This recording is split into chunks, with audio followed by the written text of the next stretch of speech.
What's up guys, Aaron Productions here, and today I'm going to explain how panel linking works.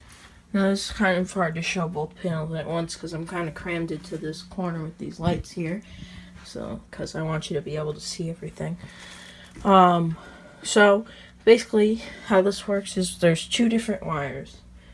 So one comes from a zone from one panel and goes into the relay, the alarm relay of the other panel. Now, the other panel's zone goes into the relay of this panel.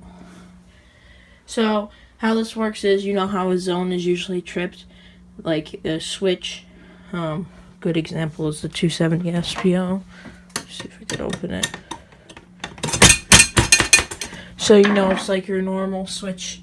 You have two contacts, normally off, and then, well, you know, they're not touching, but when you flip the switch up, it pushes the two contacts together, and then that creates a short, basically. So that's what the relay does.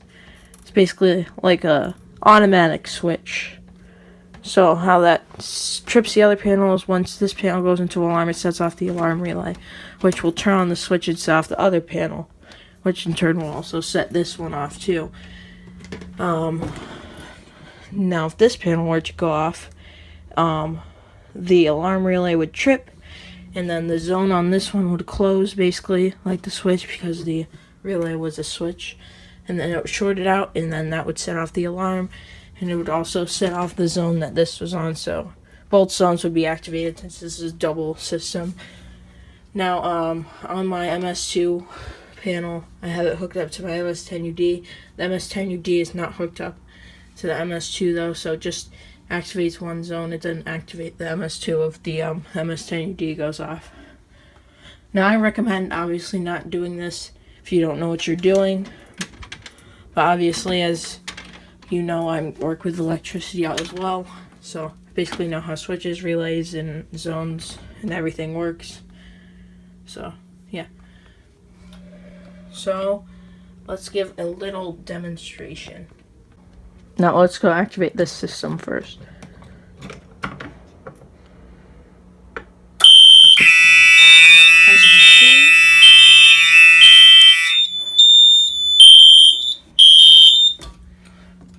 As you can see, as soon as I pulled that pull station, it activated the zone which it was on, pull number 2, which I guess it's kind of backwards if you wanted to think of it that way.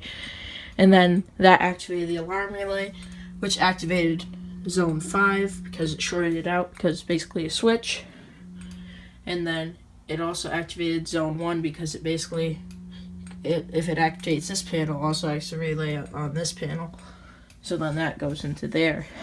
So basically, if you activate either panel, it's also going to activate it twice. So the order that you have to do this, I mean, it doesn't really matter. You have to do it this one and then this one, because you have to reset the panel that it had the alarm condition on first.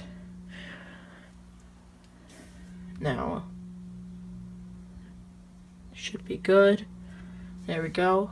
Now this thing's going to go into trouble in a second, but that's alright.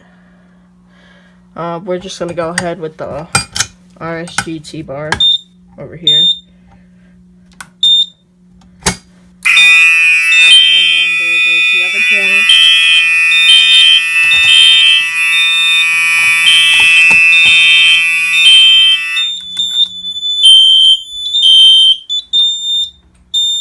I already hit silence on there. Okay, there's that.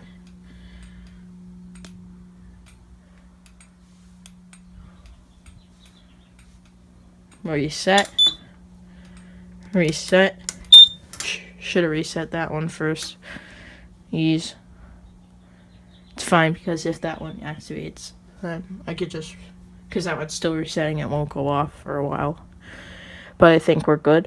These panels, I haven't seen them ever reactivate when I had this little setup here, so I don't think it's gonna happen. So let's just acknowledge that. But yeah, guys, I I think that that's going to conclude this little demonstration here on panel linking. So yeah, I hope you guys enjoyed this video. I hope it was educational. I mean, make sure you know that what you're doing before you try this, because you could potentially mess up your panel and mess up the zones and whatever. I mean, there's other ways to do this. I've seen it with the NAC before, but this is like the most safest way, in my opinion. That's going to be it for this week, guys. Peace out.